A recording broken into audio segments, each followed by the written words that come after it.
Immanuel Kant en el Diccionario Soviético de Filosofía. La vida de Kant, que va del 1724 a 1804.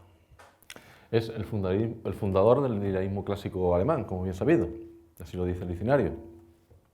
Y también añade que es el ideólogo de la joven burguesía alemana.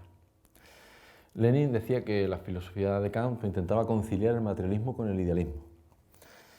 Como a su vez, pues, claro, su filosofía era también su filosofía política era también una conciliación entre el liberalismo y el absolutismo. De hecho, era un liberalismo desdentado, un liberalismo, digamos, impotente de alguna manera. Como andando el tiempo, pues, la división en la política alemana, ya incluso con la unificación, tras Bismarck y del siglo XX, sobre todo tras la Primera Guerra Mundial, pues la división era entre liberales y socialdemócratas, y después estarían los comunistas por otro lado, pero esta unión, esta conciliación entre liberales y demócratas, pues que eran, claro, estos socialdemócratas eran, pues digamos, un socialismo desdentado, que no dudó en enseñar los dientes en 1919, a principios de 1919, así hace un siglo, contra el Partido Comunista de Rosa Luxemburgo y Karl Liebknecht. Pero que el kantismo, la filosofía de Kant, es una reacción contra el materialismo francés, ahí lo presenta también el diccionario, y que intenta restaurar el idealismo, y que en última instancia viene a rehabilitar a Dios y a la religión, y Kant postulaba cosas como la paz perpetua, que también es ir contra la revolución, contra el espíritu revolucionario. Como decía Gustavo Bueno, Kant era un cura laico y un ingenuo trascendental. Entonces, el diccionario empieza con una artillería antikantiana hasta cierto punto pertinente. Kant, decía Mary Engels, se contenta con la simple buena voluntad, aunque ésta no ofrece resultados, y coloca la realización de esta buena voluntad, la armonía entre ellas y las necesidades y las aspiraciones del individuo en el más allá. Esta buena voluntad de Kant corresponde perfectamente a la impotencia, a la situación penosa y a la miseria de los burgueses alemanes cuyos intereses mezquinos no fueron capaces jamás de transformarse en intereses nacionales comunes a una clase.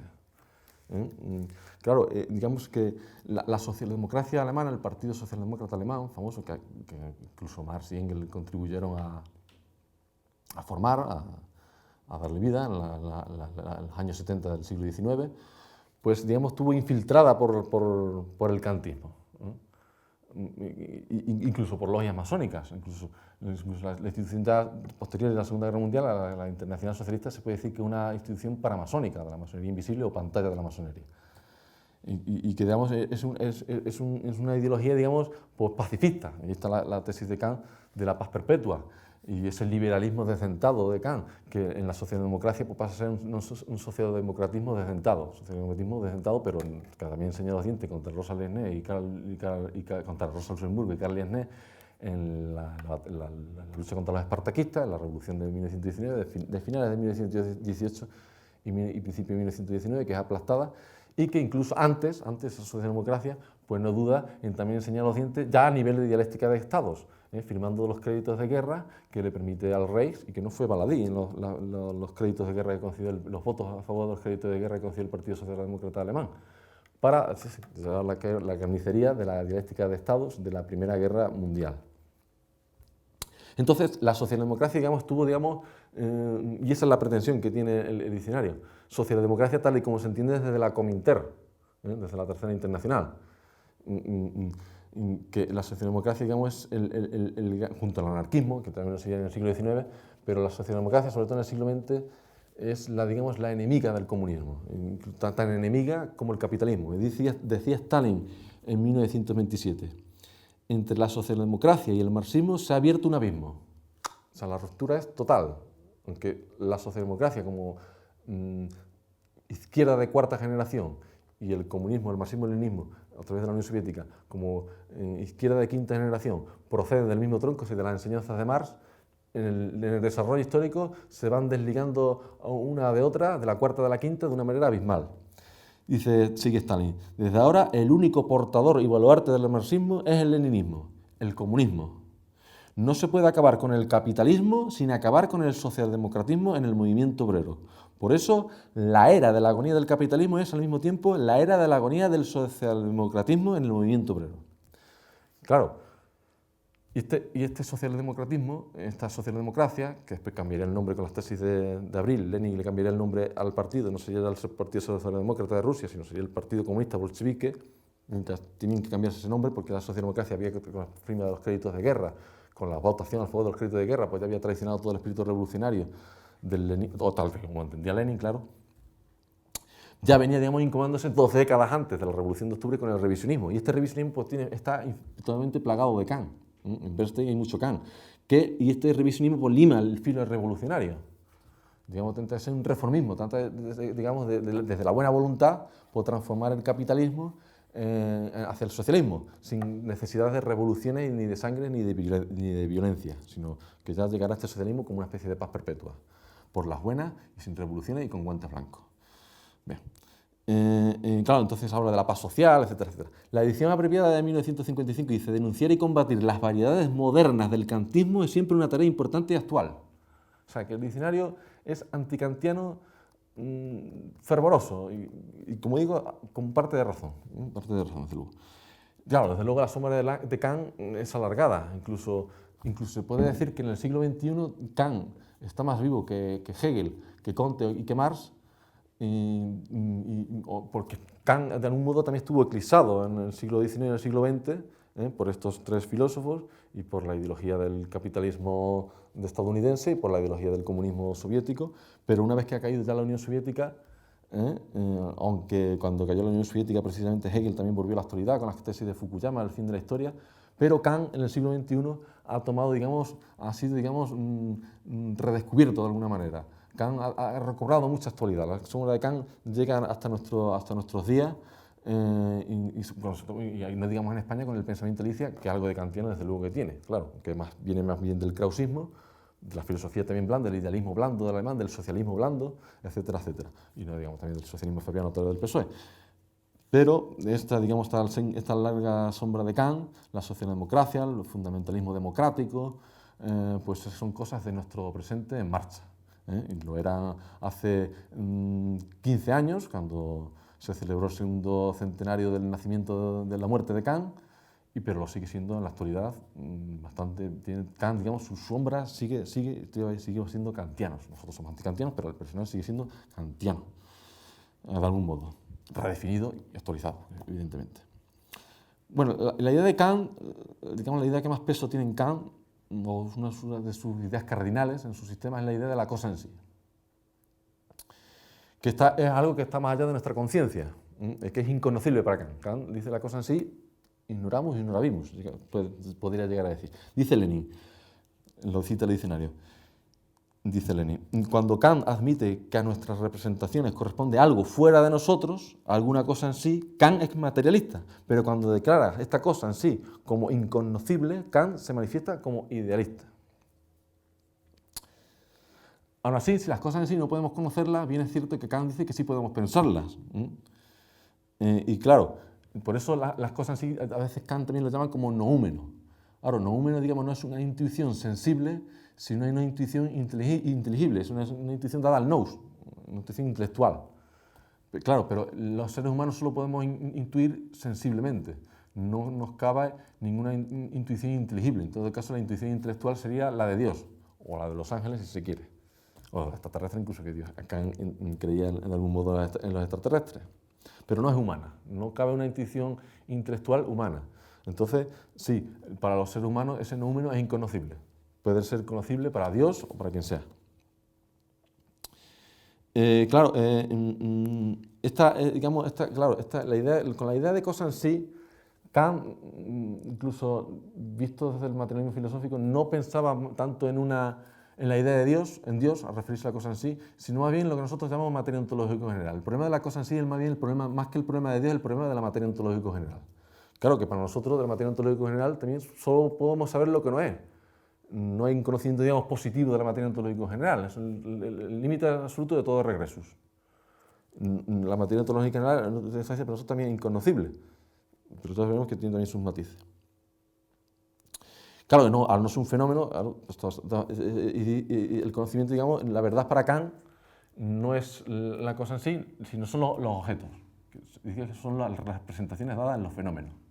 Digamos, los objetos no son los que nos aportan la verdad. O sea, no llegamos a la verdad propiamente dicha, que sería una cosa en sí, sino llegamos a la objetividad que nos otorgan los fenómenos y que el alma puede representarse. Entonces, claro, estos conocimientos son finitos y límites de las la objetividad pone los límites del conocimiento. No podemos creer en la verdad en sí, porque eso es una cosa en sí. Nosotros somos los que damos en los fenómenos y en la objetividad, según Kant. Dice, claro, para Kant, el entendimiento lo entendía, o todo el conocimiento en general, ¿no? Todo el conocimiento lo interpretaba, el conocimiento general, ya puede ser científico, filosófico, artesanal, cotidiano o lo que se quiera. Pero vamos a decir el conocimiento en general. Lo consideraba como una isla. Dice Kant en la crítica de la razón pura. El conocimiento es una isla que ha sido encerrada por la misma naturaleza entre límites invariables. Ese es el territorio de la verdad, un nombre atractivo.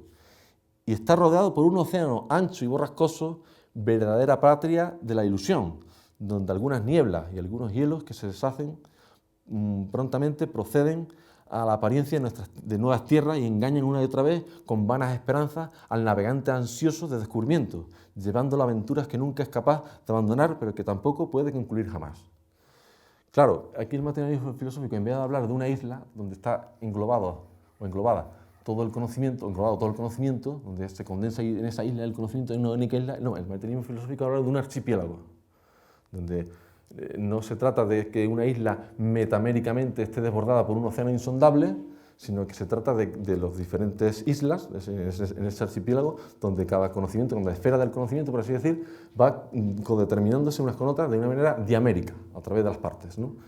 Entonces se trata de una visión monista, que es la de Kant, con esa isla donde se engloba todo el conocimiento, esta visión que es pluralista a tomar la imagen de un archipiélago, que es más apropiada para hablar de esa codeterminación, de ese entramado diamérico entre unos conocimientos y otros, que no existe, digamos, un conocimiento absolutamente aislado de los demás, ni tampoco algo que englobe a todos los conocimientos, según el principio de Simplocé.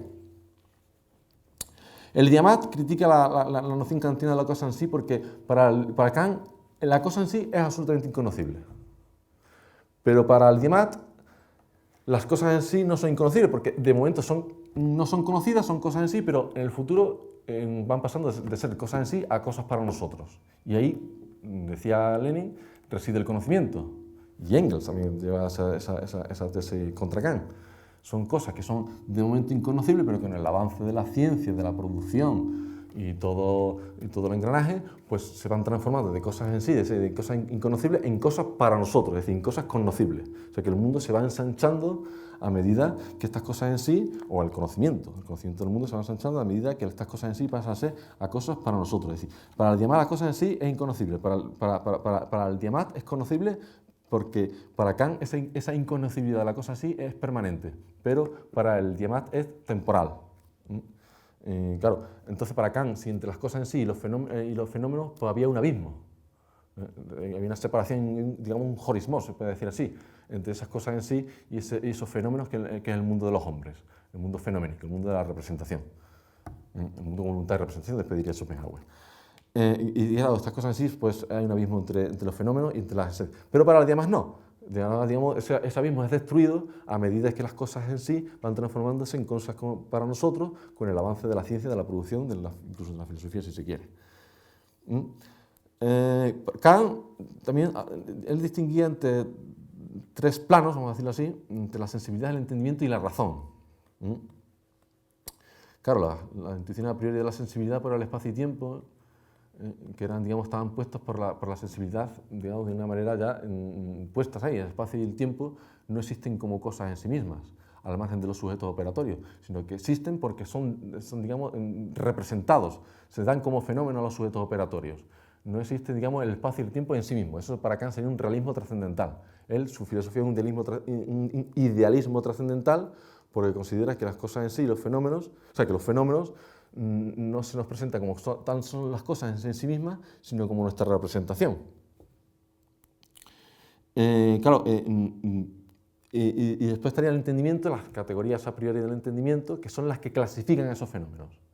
Ese espacio y tiempo, que son las intuiciones a priori de la sensibilidad, pues son, digamos, ordenados, clasificados, criticados por las categorías a priori del entendimiento, las categorías de cantidad, de cualidad, de relación y de modo, que, digamos, que van distribuyendo esa materia sensible, esa materia bruta, pues la va convirtiendo en una materia inteligible, porque se van, digamos, pues ordenando. Claro, si para Kant la sensibilidad daba intuiciones, pues el entendimiento pues da categorías.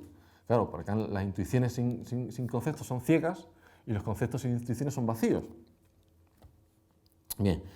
Y la razón, por último, claro, está la sensibilidad, después llega el entendimiento, que clasifica esa materia bruta que otorga los sentidos, pero después hay una esfera superior, digámoslo así, en que Kant habla de la razón, y que esta razón, cuando hace silogismos categóricos, pues segrega la idea de alma, cuando hace silogismos hipotéticos, segrega la idea de mundo, y cuando hace silogismos disyuntivos, segrega la idea de Dios. ¿No? Y que, claro, pero estas son ideas trascendentales, y en el fondo Kant dice que son ilusiones trascendentales, y que, claro, Kant lo deja todo incluso en última instancia para el más allá. Y claro, que en el mundo fenoménico no somos libres, la antinomia, pero en el mundo inteligible, en el mundo de la cosa en sí, pues ya sí que somos libres. Pero incluso eso lo deja el Kant, incluso para una vida futura, incluso. Claro, entonces Kant le pone límites al conocimiento, porque la cosa en sí es inconocible. Y claro, un fideísmo es un fideísmo, pero que al fin y al cabo critica la conciencia gnóstica, que se sabe todo, que se contempla todo. Pero, digamos, esta crítica al conocimiento gnóstico, al conocimiento absoluto, es superada precisamente por Hegel, como se sabe es posterior a Marx, que Hegel, con su teoría del espíritu absoluto, pues digamos, va contra los límites del conocimiento que le intenta poner Kant a la razón, o al entendimiento de la sensibilidad, ya con la idea de la razón. Es decir, que el espíritu absoluto, la tesis del espíritu absoluto va contra Kant, va contra los límites del conocimiento que quiere poner Kant a la razón. Entonces, la posición de Kant es el conocimiento es limitado, solo podemos tener intuiciones sensibles y entendimiento a través de las categorías. Las ideas de la razón, del alma, del mundo y Dios, pues son ideas especulativas, son, si acaso, postulados de la razón práctica, porque para que haya moralidad en el mundo tiene que existir Dios y tenemos que tener un alma inmortal y tiene que haber libertad en el mundo, pero que eso en última instancia no se puede saber. Y que Hegel, pues con su tesis del espíritu absoluto, lo dice no. Hegel dice no, aquí todo lo real es racional, todo lo racional es real. Y el saber es saber absoluto, es decir, ya no se trata de la filosofía como mero amor al saber, sino como saber, y saber absoluto. Claro, el marxismo vendría aquí a ser una síntesis entre la filosofía kantiana y la filosofía hegeliana, porque si bien es cierto que no todo lo real es racional y todo lo racional es real, porque en ese caso estaríamos en una tesis espiritualista, porque para el marxismo, para el Diamat en general, pues la materia tiene que existir más allá de la razón, más allá del entendimiento, tiene que existir independientemente de la inteligencia, independientemente de las sensaciones humanas, independientemente de toda percepción. Existe la materia al margen de toda percepción, de todo entendimiento, y por eso se lleva a cabo el proceso de putrefacción del espíritu absoluto, se lo dicen Marx y Engels en la ideología alemana. Se trata de triturar la idea de espíritu absoluto, porque esta idea es una idea súper espiritualista. Ahora, pues si todo lo real es racional, todo lo racional es real, todo es un panlogismo y un espiritualismo absoluto, claro, un espiritualismo exclusivo ascendente, que va, digamos, desarrollándose en la historia universal. Pero, a su vez, también el Diamat, pues, claro, como las cosas en sí se van transformando en cosas para nosotros, entonces no se puede caer en ese escepticismo en el que cae Kant, influenciado por Hume, precisamente. Entonces, claro, no todo, digamos, no cabe el espíritu absoluto, el saber absoluto que decía Hegel, pero tampoco cabe esa cosa en sí incognoscible a la que se refería Kant, porque como ya sabemos, las cosas en sí, a medida que va avanzando la ciencia, el conocimiento y la producción, pues se van transformando en cosas para nosotros, en cosas para los seres humanos. Tanto, ni espíritu absoluto, como diría Hegel, pero tampoco ni incognoscibilidad de la cosa en sí, como postulaba Kant. Claro, esta tesis del Diamat, y que bueno, ya empieza con Engels, con el propio Marx, pues estas tesis, digamos, más que tienen una influencia de Fichte, Aunque Fichte también es un autor espiritualista en el sentido de que él creía en la vida más allá de esta vida, de que él decía que no se podía parar la vida en esta vida del ser humano en carne y hueso en este mundo, sino que tiene que continuar en el más allá. Aún así, Fichte el sistema de Fichte no supera al sistema kantiano en el sentido de que, como en Hegel, que se realiza todo en el espíritu absoluto, que claro, que la materia ontológico especial agota la realidad, que es M2, el espíritu, pues llega a inteligirlo todo. En el sistema de Fichte, el yo está, digamos, tiene puesta su barrera en el no yo, porque precisamente para que la libertad se realice, tiene que tener obstáculos y tiene que superar esos obstáculos. Si no va superando los obstáculos, no hay libertad. Si no hay condición, no hay libertad propiamente. Entonces, aquí en el Diamat, ya como el diccionario también lo refleja, tiene más sentido compararlo con Fichte que con Kant y con Hegel, precisamente. Y digamos, desarrollo, no hay culminación. Siempre hay un desarrollo, siempre las cosas en sí van transformándose en cosas para nosotros y siempre hay un progreso infinito. Siempre se va un progreso indefinido hasta, en fin, hasta el fin de los tiempos y que el fin de los tiempos. Que nunca hay culminación como en Hegel, donde todo lo real es racional y todo lo racional es real. Porque la astucia de la razón en la historia del universal, con la antorcha de la universalidad, donde unos imperios se van revelando unos a otros y al final se culmina el mundo germánico, porque esa es la cuestión. Hegel no hay que olvidarlo, que no es inocente, es una política de implantación política en el sentido del imperio alemán. Es la verdad que la historia se realiza ya plenamente en Alemania con ese espíritu absoluto que es alemán. No, por los demás no, ni eso, ni hay espíritu absoluto ni inconocibilidad de la cosa en sí. Después está, claro, para Kant, según Kant, la naturaleza es una construcción objetiva de la inteligencia. Es decir, el espacio y el tiempo, la casualidad, las leyes naturales no se manifiestan como son en sí mismos, esa es la tesis del idealismo trascendental, sino como son percibidas por los sujetos operatorios. Decía Kant que el idealismo trascendental es la doctrina según la cual todos los fenómenos son considerados como meras representaciones y no como cosas en sí mismas. O sea, somos pues nosotros mismos los que introducimos el orden y la regularidad de los fenómenos que llamamos naturaleza. Claro, esta es la vuelta al revés a la que ya máxima escolástica decía el entendimiento es adecuado intelecto a rey, no es rey adecuado a intellectus. Esa vuelta al revés. Es decir, que somos nosotros mismos lo que proyectamos en la naturaleza. La naturaleza en sí misma es una cosa en sí, es inconocible, no se sabe lo que es, pero la naturaleza tal y como la contemplamos es una construcción de los sujetos, según Kant, que es su famoso giro copernicano, que claro, para la intuición de los objetos, pues él prefería decir que son los sujetos los que ocupan el centro, ya no un centro físico, sino, como decía Hegel, un centro metafísico, en el que los sujetos se conocen, en el que se pone el sujeto, digamos, es la prioridad del sujeto entre los objetos, dice Kant. Dice, comparándose con Copérnico, claro, como famoso, dice, viendo que no se consigue explicar los movimientos celestes, se sabe que todo el ejército de estrellas giraba alrededor del espectador, probó si no tendría mejor resultado haciendo girar al espectador y dejando las estrellas en reposo. Pues en metafísica se puede hacer el mismo ensayo en lo que atañe a la intuición de los objetos. Bernard Cohen decía que esto era una revolución, no una revolución copernicana, sino una revolución newtoniana. Y Bertrand Russell decía que no era una revolución directamente, decía que era una contrarrevolución tolemaica, en que el sujeto humano, pues decimos, ya no es el centro físico, sino el centro metafísico del universo, que son los objetos, existen porque son puestos por los sujetos. Son una interpretación, una representación de los sujetos, que los objetos no existen como son en sí mismos, sino que existen tal y como son contemplados por los sujetos operatorios. Como son en sí mismos, ignoramos, ignorabimos. Claro, esto, tesis de Kant, pues, desde el materialismo filosófico incluso se ha interpretado como, en fin, como una transformación idéntica, como una revolución conservadora, como un giro de 360 grados. Pero, en todo caso, se puede hablar de giro copernicano, si se pone entre paréntesis, pues casi 2000 años de historia, o más de 2000 años de historia de filosofía, porque sí se puede hablar de un giro copernicano en el sentido de que lo hay de Aristóteles a Kant, pero este giro, digamos, este proceso de inversión teológica, pues ya se iba dando con el cristianismo. De hecho, el mismo dogma, el principal dogma del cristianismo, la segunda persona de la Santísima Trinidad se encarna en un hombre, en el Hijo de María, ya Dios se hace hombre, pues ya está ahí el proceso de inversión teológica. Ya está ahí. Sí, después aquello se irá desarrollando con los años y que culmina en Hegel. Hegel ya la plena realización del proceso de inversión teológica. Pero digamos, fue el cristianismo el que venía ya dando este giro, que Kant llamaría copernicano. Pero ese giro, como decimos, solo se puede ver de Aristóteles a Kant poniendo entre paréntesis 2000 años de historia, que es impresentable, o sea, no se puede olvidar la filosofía, claro, y eso Kant, no solo Kant, sobre todo los demás, que desprecia la filosofía cristiana de una manera impresentable, en fin, le digo.